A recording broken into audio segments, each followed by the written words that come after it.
नमस्कार के smarty education and wellness तरफରୁ आपण समस्तଙ୍କୁ स्वागत। आज आमे गोटे बहुत ही रोचक यात्रा रे बाहरिबा आम निज मनर गभीरता को आउ जानिबा केमिथि आमे एहाकु निजर सबुठारु बड़ साथी बनै पारिबा। केबे भाबिछंती जणे निज जीवन रे ही कैदी होई जाए और सबुठु आश्चर्यर कथा कौन जानती से जिउं कारागार रे बंदी तार द्वार पूरापूरी खोला तथापि से बाहरी पारुनी काहेकि कौन ताकू अटकेइछि। प्रकृतरे शिकुली ता गोड़रे नाही बरं ता मुंड भितरे अछि। सेही बंधन हेउछि आम निजर मन। आउ एठी भगवत गीतार गोटे कथा मने पड़े। सेथिरे कुहा जाइछि आम मन ही आमर सबुठारु बड़ बंधु आउ सबुठारु बड़ शत्रु भी। जेतेबेले आमे ताकू नियंत्रण करिपारु से आमर सबुठु भल सांग, किंतु जेबे आमे ता कथारे चालू ताठु बड़ दुश्मन आउ केही नाही। किंतु प्रश्न उठुछि आम निज मन आम विरुद्धरे काहींकी काम करे, केमिति एमती हुए। चलंतु एही अदृश्य शक्ति पछर कारणकु टिके खोजिबा। एहार जवाब विज्ञान पाखरे अछि। देखंतु आम मुंड भितरे दुईटा मन अछि। गोटे हेला सचेतन मन जहाकु आमे जानिशुणी व्यवहार करू, एहा मात्र 5%। किंतु असली खेलाड़ी होछि अवचेतन मन जे पर्दा पछरे रही 95% निष्पत्ति निये। आमर अभ्यास आमर भावना सबु किछिकु से ही चलाए। माने प्रकृति रे गाड़ी आउ किए चलाउछि। आउ एही अवचेतना मनर पुराना प्रोग्रामिंग जोगु ही सबु समस्या। एहा आम भितरर आत्मविश्वास को पूरापूरी भांगी दिए। कामकु आज नहे काली करिबाकु कहे। आमकु सबुबेले अन्यमानक सह तुलना करी छोट अनुभव कराए। आउ आमकु गोटे कंफर्ट जोन रे बांधी रखे जोठु आगकु बढ़िबाकु डर लागे। किंतु डरिवार किछि नाही। भल कथा हेउछि एही प्रोग्रामिंग को बदलेई हेबो, मन को भी जीति हेबो। तेबे बहुत हला समस्या कथा। एबे आसंतु समाधान दिगरे जीवा। किछि प्राक्टिकल उपाय विषय आलोचना करिबा जहा सतरे काम करे। आमर एही टूलकिटर प्रथम भागरे 4टा जिनिस अछि।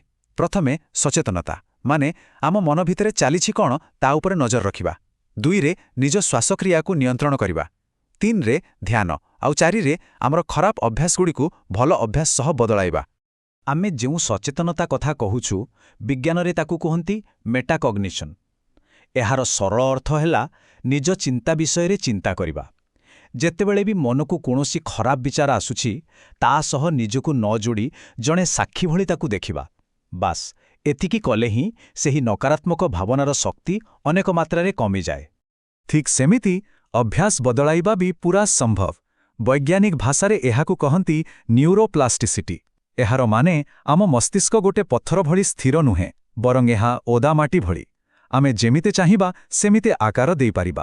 प्रतिदिनर छोट छोट भल अभ्यास मस्तिष्करे नुआ रास्ता तैयारी करे आउ धीरे धीरे आम स्वभाव ही बदली जाए। आसंतु टूलकिटर द्वितीय भाग देखिबा। एथिरे अछि दृढ़ इच्छा शक्ति एवं निज लक्ष्यर स्पष्ट कल्पना। एहापरे केवल मोटिवेशन को अपेक्षा न करी अनुशासन बा डिसिप्लिन को अपनाइबा। ता सहित मोबाइल आउ इंटरनेट दुनियारू टिके विरति नेबा जाहाकु कहंती डिजिटल डिटॉक्स। आउ सबुठु जरूरी नियमित व्यायाम, कारण मने रखिबाकु हेबो सुस्थ शरीर रे ही सुस्थ मन बास करे। आउ अनुशासन विषय रे भगवत गीतार एही कथाठारू बड़ सत्य आउ कौन होई पारे। कर्मरे ही अधिकार अछि, फलरे नुहे। जेतेबेले आमे फल कौन हेबो से चिंता छाड़ी केवल निज कामरे 100% देउ, देखिबे मन आपे आपे केमिति शांत आउ स्थिर होई जिवो। एही सबु परे एबे आमे ए यात्रार शेष पर्याय रे पहुंची गले। आउ एठी आमे सबुठु गुरुत्वपूर्ण कथाटी बुझिबा। आमर लक्ष्य मन सहित लढ़ेई करिबा नुहे, बरम ताकू निजर सांग बनेइबा। तेबे पूरा आलोचनार सारांश हैला मन को हराइबार नाही, ताकू ट्रेनिंग देवार अछि।